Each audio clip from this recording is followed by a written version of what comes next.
શ્યામ કુમારના નમસ્કાર. આજના વિડીયોમાં આપનું સ્વાગત છે. તો ચાલો દરરોજની જેમ આજે પણ મેળવીએ ઉપયોગી જાણકારી, પણ ચેનલને સબસ્ક્રાઇબ કરવાનું ભૂલતા નહીં. ચોમાસા દરમિયાન આપણા સ્માર્ટફોનની સુરક્ષા આપણા માટે આપણા કરતાં વધુ મહત્વપૂર્ણ બની જાય છે.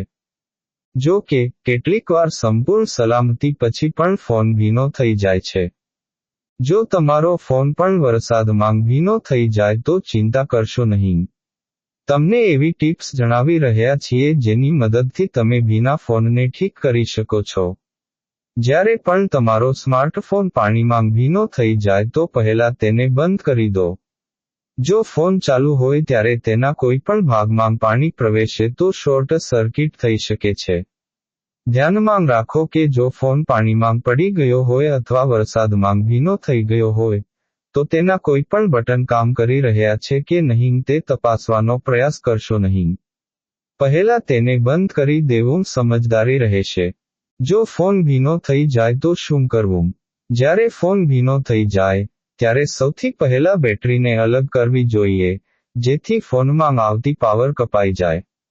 આ પછી ફોનમાં sim card, memory card, phone cover, attach cord જેવી અન્ય તમામ એસેસરીઝને અલગ કરો. તમામ એસેસરીઝને ટિશ્યુ પેપરથી સાફ કરો. તમે ટિશ્યુને બદલે અખબારનો પણ ઉપયોગ કરી શકો છો.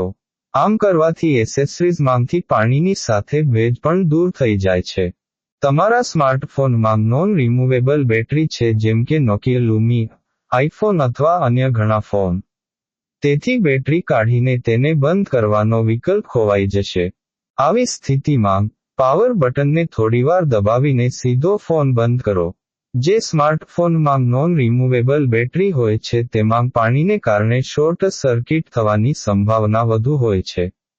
જ્યારે તમે તમારા ફોન અને તેના તમામ ભાગોને પેપર નેપકિન્સ અને ટુવાલથી સારી રીતે સાફ કરી લો, પછી તેને સૂકા ચોખામાં દબાવો અને તેને એક વાસણમાં રાખો.